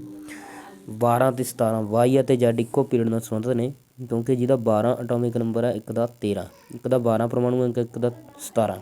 ਜੇ ਆਪਾਂ ਇਹਦੀ ਇਲੈਕਟ੍ਰੋਨਿਕ ਤਰਤੀਬ ਲਿਖੀਏ 2, 8, 10 ਅਤੇ 2, 12, ਇਹਦੇ ਵਿੱਚ ਵੀ 3 ਸ਼ੈੱਲ ਬਣਨਗੇ। ਇਹਦੇ ਵਿੱਚ 2, 8, 10 ਅਤੇ 7, 17, ਇਹਦੇ ਵਿੱਚ ਵੀ 3 ਸ਼ੈੱਲ ਬਣਨਗੇ। ਮਤਲਬ ਸ਼ੈੱਲਾਂ ਦੀ ਸੰਖਿਆ ਸਮਾਨ ਆ, ਤਾਂ ਉਹ ਇੱਕੋ ਪੀਰੀਅਡ ਨਾਲ ਸੰਬੰਧ ਰੱਖਦੇ ਨੇ, ਠੀਕ ਹੈ ਬੇਟਾ। ਤਾਂ ਕਿਹੜੇ ਨੇ ਉਹ? Y ਅਤੇ Z ਇੱਕੋ ਪੀਰੀਅਡ ਨਾਲ ਸੰਬੰਧਿਤ ਹਨ। ਹੇਠ ਲਿਖਿਆਂ ਵਿੱਚੋਂ ਕਿਹੜਾ ਕਥਨ ਸਹੀ ਹੈ? ਗਰੁੱਪ ਵਿੱਚ ਹੇਠਾਂ ਵੱਲ ਜਾਂਦਿਆਂ ਸੰਯੋਜਕਤਾ ਵੱਧ ਜਾਂਦੀ ਹੈ, ਗਲਤ। ਇੱਕੋ ਗਰੁੱਪ ਵਾਲੇ ਤੱਤਾਂ ਦੀ ਸੰਯੋਜਕਤਾ ਆਮ ਤੌਰ 'ਤੇ ਇੱਕੋ ਜਿਹੀ ਰਹਿੰਦੀ ਹੈ। ਗਰੁੱਪ ਵਿੱਚ ਉੱਪਰ ਤੋਂ ਹੇਠਾਂ ਵੱਲ ਜਾਂਦਿਆਂ ਸੰਯੋਜਕਤਾ ਵੱਧਦੀ ਹੈ ਫਿਰ ਘੱਟਦੀ ਹੈ, ਵੀ ਗਲਤ ਹੈ। ਮਤਲਬ ਕਿਹੜਾ ਸਹੀ ਹੈ? ਇਹ ਇੱਕੋ ਗਰੁੱਪ ਵਾਲੇ ਤੱਤਾਂ ਦੀ ਸੰਯੋਜਕਤਾ ਆਮ ਤੌਰ 'ਤੇ ਇੱਕੋ ਜਿਹੀ ਹੁੰਦੀ ਹੈ। ਦੂਜੀ ਆਪਸ਼ਨ ਇਹਦੇ ਲਈ ਸਹੀ ਹੈ। ਇੱਕ ਪਰਮਾਣੂ ਦੀ ਇਲੈਕਟ੍ਰੋਨਿਕ ਤਰਤੀਬ 2, 8, 7 ਹੈ। 2, 8, 7 ਮਤਲਬ 2 ਅਤੇ 8, 10 ਅਤੇ 7 17, ਮਤਲਬ ਕਲੋਰੀਨ ਹੈ ਇਹ। ਹੇਠਾਂ ਲਿਖਿਆਂ ਵਿੱਚੋਂ ਕਿਸ ਤੱਤ ਨਾਲ ਇਸ ਦੀ ਰਸਾਇਣਕ ਸਮਾਨਤਾ ਹੋਏਗੀ? ਜਿਹਦੇ ਬਾਹਰੀ ਸ਼ੈੱਲ ਦੇ ਵਿੱਚ 7 ਇਲੈਕਟ੍ਰੋਨ ਹੋਣਗੇ, ਕਿਉਂਕਿ ਇਹਦੇ ਬਾਹਰੀ ਸ਼ੈੱਲ ਦੇ ਵਿੱਚ 7 ਇਲੈਕਟ੍ਰੋਨ ਨੇ, ਤਾਂ ਜਿਹਦੇ ਸ਼ੈੱਲ ਦੇ ਵਿੱਚ 7 ਇਲੈਕਟ੍ਰੋਨ ਹੋਣਗੇ ਬਾਹਰੀ ਸ਼ੈੱਲ ਵਿੱਚ, ਉਸ ਨਾਲ ਇਸ ਦੀ ਸਮਾਨਤਾ ਹੋਏਗੀ। ਜਿਹਦੇ ਵਿੱਚ ਨੇ ਵੀ ਫਲੋਰੀਨ ਦੇ ਵਿੱਚ, ਕਿਉਂਕਿ ਫਲੋਰੀਨ ਦਾ ਜਿਹੜਾ ਪਰਮਾਣੂ ਅੰਕ 9 ਹੈ, ਇਹਨੂੰ ਵੀ ਆਪਾਂ 2, 7 ਇਲੈਕਟ੍ਰੋਨ ਦੀ ਤਰਤੀਬ ਲਿਖ ਸਕਦੇ ਹਾਂ। ਇਹਦੇ ਬਾਹਰਲੇ ਸ਼ੈੱਲ ਦੇ ਵਿੱਚ ਵੀ 7 ਇਲੈਕਟ੍ਰੋਨ ਨੇ, ਉਹਦੇ ਵਿੱਚ ਵੀ 7 ਨੇ, ਇਹਦੇ ਵਿੱਚ ਵੀ 7 ਨੇ। ਇਸ ਦੀ ਸਮਾਨਤਾ ਕਿਹਦੇ ਨਾਲ ਹੈ? ਫਲੋਰੀਨ ਨਾਲ ਹੈ, F। ਆਵਰਤੀ ਸਾਰਣੀ ਦੇ ਤੀਜੇ ਪੀਰੀਅਡ ਦਾ ਇੱਕ ਤੱਤ M ਆਕਸੀਜਨ ਨਾਲ ਕਿਰਿਆ ਕਰਕੇ ਆਕਸਾਈਡ M2O3 ਬਣਦਾ ਹੈ, ਤਾਂ ਇਹਦਾ ਆਕਸਾਈਡ M2O3 ਬਣਦਾ ਹੈ। M ਕੀ ਹੈ? M ਕੀ ਹੈ ਬੇਟਾ? ਐਲੂਮੀਨੀਅਮ ਹੈ, ਕਿਉਂਕਿ ਐਲੂਮੀਨੀਅਮ ਹੈ ਜਿਹੜੇ ਉਹ ਇਸ ਤਰ੍ਹਾਂ ਦੇ ਆਕਸਾਈਡ ਬਣਾਉਂਦਾ, Al2O3। ਕਿਹੜਾ ਤੱਤ ਆ ਉਹ? ਐਲੂਮੀਨੀਅਮ। ਇੱਕ ਤੱਤ ਐਕਸ ਜਿਸਦਾ ਪਰਮਾਣੂ ਅੰਕ 12 ਹੈ, ਆਕਸੀਜਨ ਪਰਮਾਣੂ ਅੰਕ 8 ਨਾਲ ਕਿਰਿਆ ਕਰਕੇ ਆਕਸਾਈਡ ਬਣਾਉਂਦਾ। ਆਕਸਾਈਡ ਦਾ ਫਾਰਮੂਲਾ ਕੀ ਹੈ? ਕੀ ਆਕਸਾਈਡ ਦਾ ਫਾਰਮੂਲਾ ਬੇਟਾ? ਜਿਹਦਾ ਪਰਮਾਣੂ ਅੰਕ 12 ਹੈ ਉਹ ਹੁੰਦਾ ਮੈਗਨੀਸ਼ੀਅਮ, ਅਤੇ ਮੈਗਨੀਸ਼ੀਅਮ ਦੀ ਸੰਯੋਜਕਤਾ 2 ਹੁੰਦੀ ਹੈ, ਆਕਸੀਜਨ ਦੀ ਵੀ 2 ਹੁੰਦੀ ਹੈ, ਤਾਂ ਉਹ ਆਕਸਾਈਡ ਬਣਾਉਂਦੇ ਨੇ MgO। ਮਤਲਬ ਇਹਦਾ ਆਕਸਾਈਡ ਕਿਹੜਾ ਬਣੇਗਾ? XO। ਐਕਸ ਇੱਥੇ ਕਿਹੜਾ? ਮੈਗਨੀਸ਼ੀਅਮ। ਇੱਕ ਤੱਤ ਐਕਸ ਦਾ ਪਰਮਾਣੂ 11 ਹੈ। ਇਹ ਆਧੁਨਿਕ ਵਰਤੀ ਸਾਰਣੀ ਦੇ ਕਿਸ ਪੀਰੀਅਡ ਨਾਲ ਸੰਬੰਧਿਤ ਹੈ? ਇਹ ਵੀ ਆਪਾਂ ਦੱਸ ਸਕਦੇ ਹਾਂ। 11 ਹੈ, ਜਿੰਨੇ ਸ਼ੈੱਲ ਹੋਣਗੇ ਉਨੇ 19ਵੇਂ ਪੀਰੀਅਡ ਨਾਲ ਸੰਬੰਧਿਤ ਹੋਊਗਾ ਇਹ। ਦੇਖੋ ਫਿਰ ਇੱਕੋ ਪੀਰੀਅਡ ਦੇਖਦੇ ਹਾਂ ਆਪਾਂ। 11 ਹੈ, ਕਿਹੜੇ ਪੀਰੀਅਡ ਨਾਲ ਸੰਬੰਧਿਤ ਬਣੇਗਾ ਬੇਟਾ ਇਹ? ਕਿਹੜੇ ਪੀਰੀਅਡ ਨਾਲ ਸੰਬੰਧਿਤ ਬਣੇਗਾ? ਤੀਜੇ ਨਾਲ। 2 8 10 ਤੇ 1 11। ਠੀਕ ਹੈ, ਇਲੈਕਟ੍ਰੋਨਿਕ ਤਰਤੀਬ 3 ਸ਼ੈੱਲ ਹੋ ਗਏ, ਤਾਂ ਕਿਹੜੇ ਪੀਰੀਅਡ ਨਾਲ ਸੰਬੰਧਿਤ ਹੈ ਇਹ? ਤੀਜੇ ਪੀਰੀਅਡ ਨਾਲ ਸੰਬੰਧਿਤ ਹੈ। ਨਾਈਟ੍ਰੋਜਨ ਪਰਮਾਣੂ ਅੰਕ 7, ਫਾਸਫੋਰਸ ਪਰਮਾਣੂ ਅੰਕ 15 ਆਧੁਨਿਕ ਆਵਰਤੀ ਸਾਰਣੀ ਵਿੱਚ ਇੱਕ ਹੀ ਗਰੁੱਪ ਨਾਲ ਸੰਬੰਧਿਤ ਹਨ। ਇਹਨਾਂ ਵਿੱਚੋਂ ਕਿਸ ਦਾ ਪਰਮਾਣੂ ਆਕਾਰ ਜ਼ਿਆਦਾ ਹੈ? ਜਦੋਂ ਪੀਰੀਅਡ ਦੇ ਇੱਕੋ ਹੀ ਗਰੁੱਪ ਨਾਲ ਸੰਬੰਧਿਤ ਹਨ, ਜਦੋਂ ਗਰੁੱਪ ਦੇ ਵਿੱਚ ਆਪਾਂ ਉੱਪਰ ਤੋਂ ਨੀਚੇ ਵੱਲ ਨੂੰ ਜਾਂਦੇ ਹਾਂ, ਸ਼ੈਲਾਂ ਦੀ ਸੰਖਿਆ ਜਿਹੜੀ ਉਹ ਵਧਣ ਲੱਗ ਜਾਂਦੀ ਹੈ, ਇਸ ਕਰਕੇ ਸਾਈਜ਼ ਵੀ ਵੱਧਦਾ ਹੈ। ਇਸ ਕਰਕੇ ਨਾਈਟ੍ਰੋਜਨ ਨਾਲੋਂ ਫਾਸਫੋਰਸ ਦਾ ਸਾਈਜ਼ ਆ ਜਿਹੜਾ ਉਹ ਪਰਮਾਣੂ ਆਕਾਰ ਜ਼ਿਆਦਾ ਹੈ। ਅਗਲੀ ਫਿਰ ਅੱਗੇ ਬੇਟਾ ਇਸ ਨਾਲ ਸੰਬੰਧਿਤ ਹੀ ਹੈ। ਤੱਤ ABCDE ਦੀ ਇਲੈਕਟ੍ਰੋਨਿਕ ਤਰਤੀਬ ਹੇਠ ਲਿਖੇ ਅਨੁਸਾਰ ਹੈ। A the 2 3, B the 2 8 3, C the 2 8 5, D the 2 8 7, E ਦੀ 2 8 8 2। ਇਹਨਾਂ ਵਿੱਚੋਂ ਕਿਹੜੇ ਤੱਤ ਇੱਕੋ ਗਰੁੱਪ ਨਾਲ ਸੰਬੰਧਿਤ ਹਨ? ਇੱਕੋ ਗਰੁੱਪ ਨਾਲ ਸੰਬੰਧਿਤ ਉਹ ਹੁੰਦੇ ਨੇ ਬੇਟਾ ਜਿਨ੍ਹਾਂ ਦੇ ਬਾਹਰੀ ਸ਼ੈੱਲ ਦੇ ਵਿੱਚ ਇਲੈਕਟ੍ਰੋਨਾਂ ਦੀ ਸੰਖਿਆ ਸੇਮ ਹੁੰਦੀ ਹੈ, ਬਰਾਬਰ ਹੁੰਦੀ ਹੈ। ਕਿਹੜੇ ਨੇ ਫਿਰ? A ਅਤੇ B ਇੱਕੋ ਗਰੁੱਪ ਨਾਲ ਸੰਬੰਧਿਤ ਹਨ। ਜਦੋਂ ਤੁਹਾਨੂੰ ਪੁੱਛ ਲੈਣ ਵੀ ਇੱਕੋ ਪੀਰੀਅਡ ਨਾਲ ਸੰਬੰਧਿਤ ਹਨ, ਫਿਰ ਤੁਸੀਂ ਕੀ ਧਿਆਨ ਦੇਣਾ? ਜਦੋਂ ਤੁਹਾਨੂੰ ਪੀਰੀਅਡ ਬਾਰੇ ਪੁੱਛ ਲੈਣ, ਪੀਰੀਅਡ ਵਾਸਤੇ ਤੁਸੀਂ ਸਿਰਫ ਇੰਨਾ ਦੇਖਣਾ ਵੀ ਉਹਦੇ ਵਿੱਚ ਸ਼ੈੱਲਾਂ ਦੀ ਸੰਖਿਆ ਜਿਹੜੀ ਨੰਬਰ ਆਫ ਸ਼ੈੱਲਾਂ ਦੀ ਸੰਖਿਆ ਉਹ ਬਰਾਬਰ ਹੋਏਗੀ। ਠੀਕ ਹੈ, ਸ਼ੈੱਲਾਂ ਦੀ ਸੰਖਿਆ ਕੀ ਹੋ ਜਾਏਗੀ? ਬਰਾਬਰ। ਅਤੇ ਗਰੁੱਪ ਦੇ ਵਿੱਚ ਜਦੋਂ ਦੇਖਣਾ ਬਾਹਰੀ ਸ਼ੈੱਲ ਦੇ ਵਿੱਚ ਸੇਮ ਇਲੈਕਟ੍ਰੋਨ, ਬਰਾਬਰ ਇਲੈਕਟ੍ਰੋਨ ਹੋਣੇ ਚਾਹੀਦੇ ਨੇ। ਠੀਕ ਹੈ ਬੇਟਾ। ਇੱਕ ਤੱਤ Z ਆਧੁਨਿਕ ਆਵਰਤੀ ਸਾਰਣੀ ਦੇ ਦੂਜੇ ਗਰੁੱਪ ਨਾਲ ਸੰਬੰਧਿਤ ਰੱਖਦਾ ਹੈ। ਇਸ ਦੇ ਆਕਸਾਈਡ ਦਾ ਫਾਰਮੂਲਾ ਕੀ ਹੋਏਗਾ? ਦੂਜੇ ਗਰੁੱਪ ਨਾਲ ਸੰਬੰਧਿਤ ਰੱਖਦਾ ਉਸ ਦੇ ਆਕਸਾਈਡ ਦਾ ਫਾਰਮੂਲਾ Z ਹੋਏਗਾ। ਉਹ ਆਪਾਂ ਪਹਿਲਾਂ ਵੀ ਡਿਸਕਸ ਕਰ ਚੁੱਕੇ ਹਾਂ। ਮੈਗਨੀਸ਼ੀਅਮ ਆਕਸਾਈਡ ਇਹ ਦੂਜੇ ਗਰੁੱਪ ਨਾਲ ਸੰਬੰਧਿਤ ਰੱਖਦਾ ਹੈ, ਤਾਂ ਇਹਦਾ ਉੱਤਰ MgO ਹੈ, ਮਤਲਬ ZO ਹੈ। ਮੈਂਡਲੀਵ ਦੀ ਆਵਰਤੀ ਸਾਰਣੀ ਵਿੱਚ ਕਿੰਨੇ ਗਰੁੱਪ ਅਤੇ ਕਿੰਨੇ ਪੀਰੀਅਡ ਹਨ? ਮੈਂਡਲੀਵ ਦੀ ਆਵਰਤੀ ਸਾਰਣੀ ਦੇ ਵਿੱਚ 8 ਗਰੁੱਪ ਅਤੇ 6 ਪੀਰੀਅਡ ਹਨ। ਹੇਠ ਲਿਖੇ ਤੱਤਾਂ ਵਿੱਚੋਂ ਕਿਹੜੇ ਤੱਤ ਆਧੁਨਿਕ ਆਵਰਤੀ ਸਾਰਣੀ ਦੇ 18ਵੇਂ ਗਰੁੱਪ ਨਾਲ ਸੰਬੰਧਿਤ ਹਨ? ਜਿਹੜੇ ਨੇ ਬੇਟਾ ਆਧੁਨਿਕ ਆਵਰਤੀ ਦੇ 18ਵੇਂ ਗਰੁੱਪ ਨਾਲ ਸੰਬੰਧਿਤ। 18ਵਾਂ ਗਰੁੱਪ ਆ ਜਿਹੜਾ ਨੋਬਲ ਗੈਸਸ ਦਾ ਗਰੁੱਪ ਹੁੰਦਾ। ਹਾਈਡਰੋਜਨ ਅਤੇ ਹੀਲੀਅਮ 18ਵੇਂ ਗਰੁੱਪ ਨਾਲ ਸੰਬੰਧਿਤ ਹਨ। ਇਹ ਨੋਬਲ ਗੈਸਾਂ ਬੋਲਦੇ ਨੇ ਇਹਨਾਂ ਨੂੰ। ਮੈਂਡਲੀਵ ਦੀ ਆਵਰਤੀ ਸਾਰਣੀ ਦੇ ਵਰਗੀਕਰਨ ਦਾ ਆਧਾਰ ਕੀ ਹੈ? ਮੈਂਡਲੀਵ ਵਰਗੀਕਰਨ ਦਾ ਆਧਾਰ ਕੀ ਹੈ? ਪਹਿਲਾ ਆਪਸ਼ਨ ਪਰਮਾਣੂ ਅੰਕ ਦਾ ਵਾਧਾ ਕਰਮ, ਪਰਮਾਣੂ ਪੁੰਜ ਦਾ ਘਟਦਾ ਕਰਮ, ਪਰਮਾਣੂ ਪੁੰਜ ਦਾ ਵਾਧਾ ਕਰਮ। ਠੀਕ ਹੈ, ਮੈਂਡਲੀਵ ਦੀ ਆਵਰਤੀ ਸਾਰਣੀ ਦਾ ਕੀ ਆਧਾਰ ਸੀ ਬੇਟਾ? ਪਰਮਾਣੂ ਪੁੰਜ ਦਾ ਵਾਧਾ ਕਰਮ। ਅਤੇ ਆਧੁਨਿਕ ਆਵਰਤੀ ਸਾਰਣੀ ਦਾ ਪਰਮਾਣੂ ਅੰਕ ਦਾ ਵਾਧਾ ਕਰਮ।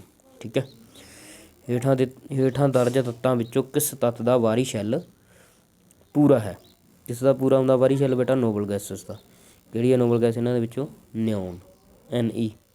ਸਲਫਰ ਦੀ ਇਲੈਕਟ੍ਰੋਨਿਕ ਤਰਤੀਬ ਕੀ ਹੋਏਗੀ? ਸਲਫਰ ਦਾ ਜਿਹੜਾ ਐਟੋਮਿਕ ਨੰਬਰ ਹੈ ਉਹ 16 ਹੁੰਦਾ, ਮਤਲਬ ਪਰਮਾਣੂ ਸੰਖਿਆ ਸਲਫਰ ਦੀ 16 ਹੁੰਦੀ ਹੈ, ਤਾਂ ਉਹਦੀ ਇਲੈਕਟ੍ਰੋਨਿਕ ਤਰਤੀਬ 2 8 10 ਅਤੇ 6 16 ਇੰਨੀ ਹੋਊਗੀ।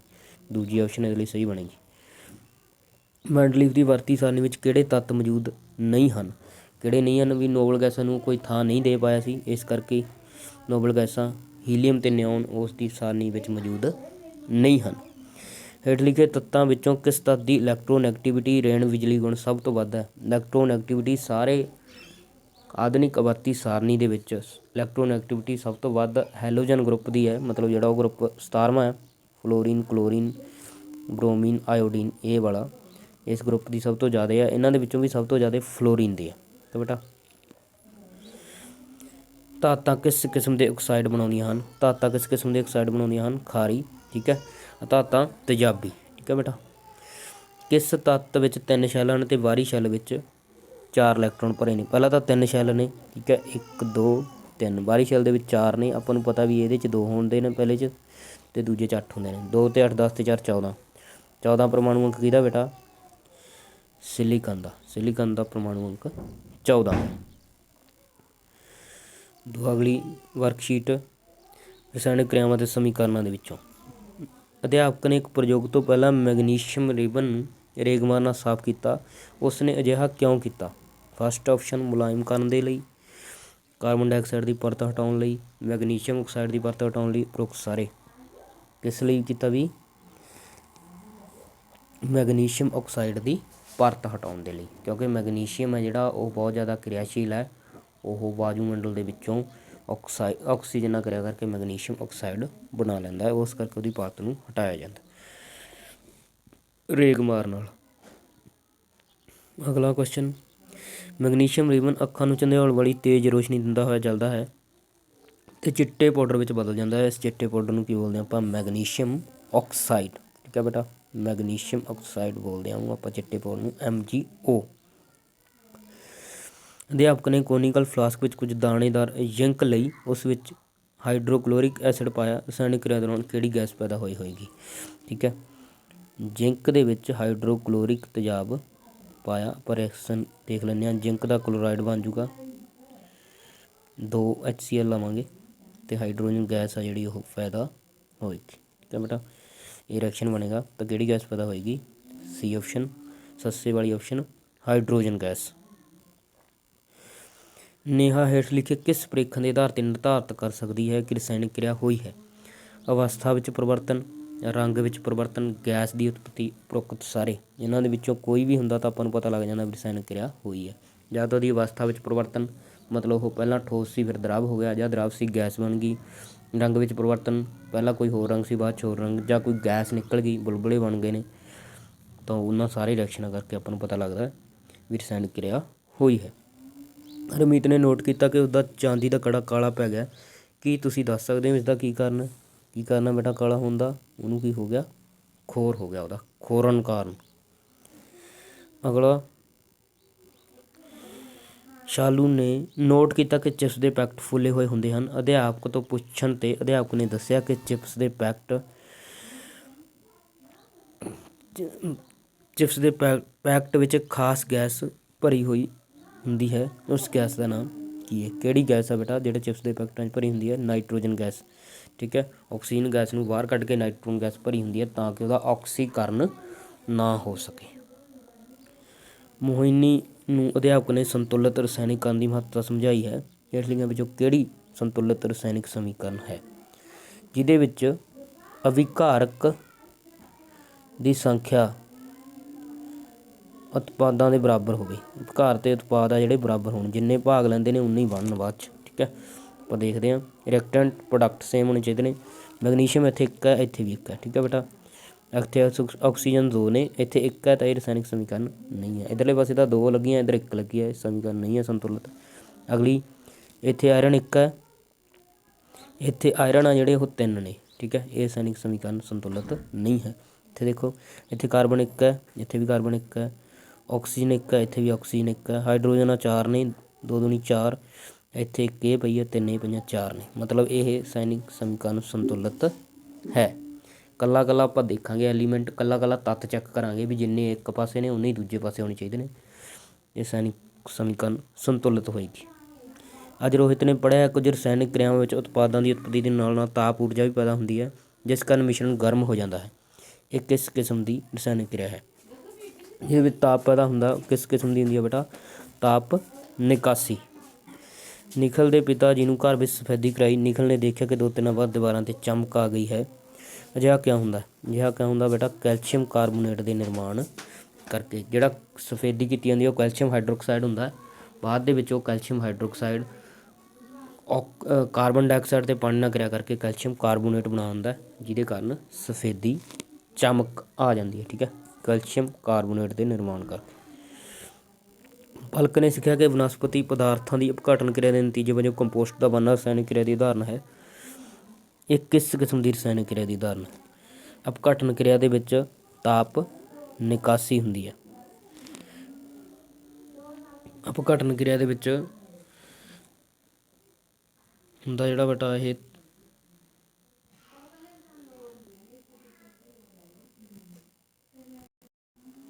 ਕਿਸ ਕਿਸਮ ਦੀ ਹੈ ਬੇਟਾ ਇਹ ਤਾਪ ਨਿਕਾਸੀ ਨਹੀਂ ਹੈ, ਤਾਪ ਸੌਖੀ ਹੈ। ਤਾਪ ਨਿਕਾਸੀ ਕਿਰਿਆਵਾਂ ਜਿਹੜੀਆਂ ਹੁੰਦੀਆਂ ਉਹਨਾਂ ਨੂੰ ਸੰਯੋਜਨ ਕਿਰਿਆਵਾਂ ਬੋਲਦੇ ਨੇ। ਤਾਪ ਸੌਖੀ ਅਪਘਟਨ ਕਿਰਿਆਵਾਂ ਹੁੰਦੀਆਂ ਨੇ, ਤਾਪ ਨਿਕਾਸੀ ਸੰਯੋਜਨ ਕਿਰਿਆਵਾਂ ਹੁੰਦੀਆਂ ਨੇ। ਤਾਂ ਇਹਦੇ ਲਈ ਸਹੀ ਆਪਸ਼ਨ ਆੜਾ ਬਣ ਜਾਏਗੀ ਤਾਪ ਸੌਖੀ ਕਿਰਿਆ। ਸੁਸ਼ੀਲ ਨੇ ਅਧਿਆਪਕ ਕੋਲੋਂ ਸਿੱਖਿਆ ਕਿ ਕੈਲਸ਼ੀਅਮ ਕਾਰਬੋਨੇਟ ਗਰਮ ਹੋ ਕੇ ਕੈਲਸ਼ੀਅਮ ਆਕਸਾਈਡ ਅਤੇ ਕਾਰਬਨ ਡਾਈਆਕਸਾਈਡ ਵਿੱਚ ਟੁੱਟ ਜਾਂਦਾ ਹੈ। ਕਿਸ ਕਿਸਮ ਦੀ ਕਿਰਿਆ ਹੈ? ਟੁੱਟ ਜਾਂਦਾ ਹੈ ਤਾਂ ਇਹ ਕਿਹੜੀ ਕਿਰਿਆ ਬੇਟਾ? ਅਪਘਟਨ ਕਿਰਿਆ। ਇੱਕ ਚਾਈਨਾ ਡਿਸ਼ ਵਿੱਚ ਲਗਭਗ 1 ਗ੍ਰਾਮ ਕਾਪਰ ਦਾ ਪਾਊਡਰ ਪਾ ਕੇ ਤੁਸੀਂ ਗਰਮ ਕਰੋ, ਤੁਸੀਂ ਕੀ ਦੇਖਦੇ ਹੋ? ਕੀ ਹੁੰਦਾ ਬੇਟਾ ਜਦੋਂ ਆਪਾਂ ਗਰਮ ਕਰਦੇ ਹਾਂ? ਕਾਪਰ ਪਾਊਡਰ ਕਾਲੇ ਰੰਗ ਦੇ ਕਾਪਰ ਆਕਸਾਈਡ ਵਿੱਚ ਪਰਿਵਰਤਿਤ ਹੋ ਜਾਂਦਾ ਹੈ। ਅਗਲਾ, ਰੰਜਨਾ ਦੇ ਘਰ ਵਿਆਹ ਦੀ ਮਿਠਾਈ ਆਈ ਹੈ ਪਰ 2-3 ਦਿਨਾਂ ਬਾਅਦ ਮਿਠਾਈ ਦੁਰਗੰਧ ਦੇਣ ਲੱਗਦੀ ਹੈ। ਇਸ ਦਾ ਕੀ ਕਾਰਨ ਹੋ ਸਕਦਾ? ਕੀ ਕਾਰਨ ਹੋ ਸਕਦਾ ਬੇਟਾ? ਦੁਰਗੰਧ ਕਿਉਂ ਆਉਣ ਲੱਗ ਜਾਂਦੀ ਹੈ? ਕਿਉਂਕਿ ਜਿਹੜੇ ਉਹਦੇ ਵਿੱਚ ਚਰਬੀ ਅਤੇ ਤੇਲ ਵਰਤੇ ਗਏ ਸੀ ਉਹਨਾਂ ਦੀ ਕੀ ਹੋ ਗਈ? ਆਕਸੀਡੇਸ਼ਨ ਹੋ ਗਈ, ਉਹਨਾਂ ਦਾ ਆਕਸੀਕਰਨ ਹੋ ਗਿਆ। ਪਹਿਲੀ ਆਪਸ਼ਨ ਸਹੀ ਬਣੇਗੀ। ਸਿਕੰਦਰ ਅਪਘਟਨ ਕਿਰਿਆਵਾਂ ਬਾਰੇ ਪੜ੍ਹ ਰਿਹਾ ਸੀ। ਉਸਨੇ ਪੜ੍ਹਿਆ ਕਿ ਅਪਘਟਨ ਕਿਰਿਆਵਾਂ ਨੂੰ ਡੈਸ਼ ਕਿਰਿਆਵਾਂ ਦਾ ਉਲਟਾ ਕਿਹਾ ਜਾਂਦਾ ਹੈ। ਹੇਠਾਂ ਦਿੱਤੀਆਂ ਕਿਰਿਆਵਾਂ ਵਿੱਚੋਂ ਸਹੀ ਉੱਤਰ ਦੀ ਚੋਣ ਕਰਕੇ ਖਾਲੀ ਥਾਂ ਭਰੋ। ਕਿਹੜੀਆਂ ਕਿਰਿਆਵਾਂ ਦਾ ਉਲਟਾ ਕਹਿੰਦਾ ਬੇਟਾ? ਸੰਯੋਜਨ ਕਿਰਿਆਵਾਂ। ਸੰਯੋਜਨ ਕਿਰਿਆਵਾਂ ਦੇ ਵਿੱਚ ਦੋ ਜੁੜ ਕੇ ਇੱਕ ਨਵਾਂ ਪ੍ਰੋਡਕਟ ਬਣਾਉਂਦੇ ਨੇ, ਨਵਾਂ ਉਤਪਾਦ। ਉਹਦੇ ਵਿੱਚ ਅਪਘਟਨ ਕਿਰਿਆਵਾਂ ਦੇ ਵਿੱਚ ਇੱਕ ਉਤਪਾਦ ਤੋਂ ਨਵੇਂ, ਇੱਕ ਅਭਿਕਾਰਕ ਤੋਂ ਨਵੇਂ ਟੁੱਟ ਕੇ 2-3 ਉਤਪਾਦ ਬਣਦੇ ਨੇ। ਇਸ ਕਰਕੇ ਇਹਨਾਂ ਨੂੰ ਇੱਕ ਦੂਜੇ ਦੇ ਉਲਟ ਕਿਹਾ ਜਾਂਦਾ ਹੈ। ਰੀਟਾ ਰਸੋਈ ਵਿੱਚ ਖਾਣਾ ਪਕਾਉਣ ਗਈ। ਉਸ ਨੇ ਤੇਲ ਦੀ ਬੋਤਲ ਚੁੱਕੀ ਜੋ ਕਿ ਕਾਫੀ ਸਮੇਂ ਤੋਂ ਇੰਝ ਹੀ ਰਸੋਈ ਵਿੱਚ ਪਈ ਸੀ। ਜਦ ਉਸ ਨੇ ਤੇਲ ਨੂੰ ਸੁੰਘਿਆ ਤਾਂ ਉਸ ਵਿੱਚੋਂ ਦੁਰਗੰਧ ਆ ਰਹੀ ਸੀ। ਇਹ ਦੁਰਗੰਧ ਕਿਸ ਕਿਰਿਆ ਕਾਰਨ ਹੋਈ? ਕਿਸ ਕਿਰਿਆ ਕਾਰਨ ਹੋਈ ਬੇਟਾ? ਉਹਨਾਂ ਦਾ ਚਰਬੀ ਅਤੇ ਤੇਲਾਂ ਦਾ ਆਕਸੀਕਰਨ ਹੋ ਗਿਆ ਸੀ। ਰੋਹਿਤ ਦੇ ਅਧਿਆਪਕ ਨੇ ਅੱਜ ਉਸ ਨੂੰ ਸਿਖਾਇਆ ਕਿ ਪਾਣੀ ਵਿੱਚ ਹਾਈਡਰੋਜਨ ਅਤੇ ਆਕਸੀਜਨ ਦੇ ਪਰਮਾਣੂ ਪੁੰਜ ਇੱਕ ਖਾਸ ਅਨੁਪਾਤ ਵਿੱਚ ਹੁੰਦੇ ਨੇ। ਇਹ ਅਨੁਪਾਤ ਕਿੰਨਾ ਹੁੰਦਾ ਹੈ ਬੇਟਾ? ਜੇ ਤੁਹਾਨੂੰ ਹਾਈਡਰੋਜਨ H2O ਪਾਣੀ ਦੇ ਵਿੱਚ ਹਾਈਡਰੋਜਨ ਅਤੇ ਆਕਸੀਜਨ ਦਾ ਅਨੁਪਾਤ ਪੁੱਛਣ ਤਾਂ ਤੁਸੀਂ ਕਿੰਨਾ ਦੇਣਾ? ਹਾਈਡਰੋਜਨ ਪਾਣੀ ਦੇ ਵਿੱਚ, ਫਿਰ ਜੇ ਤੁਸੀਂ ਇਹਨਾਂ ਹਾਈਡਰੋਜਨ ਅਤੇ ਆਕਸੀਜਨ ਦਾ ਪਾਣੀ ਦੇ ਵਿੱਚ ਅਨੁਪਾਤ ਪੁੱਛਣ ਫਿਰ ਤਾਂ ਤੁਸੀਂ 2:1 ਲਿਖਣਾ, ਕਿਉਂਕਿ 2 ਹਾਈਡਰੋਜਨ ਦੇ 1 ਆਕਸੀਜਨ ਦਾ। ਪਰ ਜੇ ਤੁਹਾਨੂੰ ਪੁੰਜ ਪੁੱਛਣਾ, ਇੱਥੇ ਪੁੰਜ ਪੁੱਛਿਆ ਹੋਇਆ ਤਾਂ ਪੁੰਜ ਲਈ ਆਪਾਂ ਦੇਖਾਂਗੇ ਵੀ ਹਾਈਡਰੋਜਨ ਦਾ ਕਿੰਨਾ ਪੁੰਜ ਹੁੰਦਾ? 1, ਆਕਸੀਜਨ ਦਾ ਕਿੰਨਾ ਹੁੰਦਾ? 8। ਤਾਂ ਫਿਰ ਆਪਾਂ ਉੱਤਰ ਦੇਵਾਂਗੇ 1:8। ਇੱਥੇ ਪਰਮਾਣਵੀ ਪੁੰਜ ਪੁੱਛਿਆ ਗਿਆ, ਇਸ ਕਰਕੇ ਇਹਦਾ ਉੱਤਰ ਕਿੰਨਾ? 1:8 ਹੈ। ਠੀਕ ਹੈ ਬੇਟਾ, ਇਹ ਸੀ ਆਪਣੀ ਕੁਛ ਚੈਪਟਰਸ ਦੀ ਵਰਕਸ਼ੀਟਸ। ਬਾਕੀ ਵਰਕਸ਼ੀਟ ਆਪਾਂ ਅਗਲੇ ਵੀਡੀਓ ਲੈਕਚਰ 'ਚ ਹੱਲ ਕਰਾਂਗੇ। ਤੁਸੀਂ ਇਹਨਾਂ ਨੂੰ ਧਿਆਨ ਨਾਲ ਸਮਝ ਲੈਣਾ ਅਤੇ ਆਪਣੇ ਦੋਸਤਾਂ ਨਾਲ ਸ਼ੇਅਰ ਕਰਨਾ ਤਾਂ ਕਿ ਉਹ ਵੀ ਇਹਨਾਂ ਵਰਕਸ਼ੀਟਾਂ ਨੂੰ ਹੱਲ ਕਰ ਸਕਣ। ਅਤੇ ਇਸ ਨੂੰ ਬੇਟਾ ਆਪਣੀ ਕਾਪੀ 'ਤੇ ਨੋਟ ਕਰ ਲੈਣਾ, ਕਿਉਂਕਿ ਇਹ ਬਹੁਤ ਇੰਪੋਰਟੈਂਟ ਕੁਐਸਚਨ ਨੇ ਜਿਹੜੇ ਤੁਹਾਨੂੰ 1-1 ਨੰਬਰ ਦੇ ਵਿੱਚ ਪੁੱਛੇ ਜਾ ਸਕਦੇ ਹਨ। ਥੈਂਕ ਯੂ ਬੇਟਾ।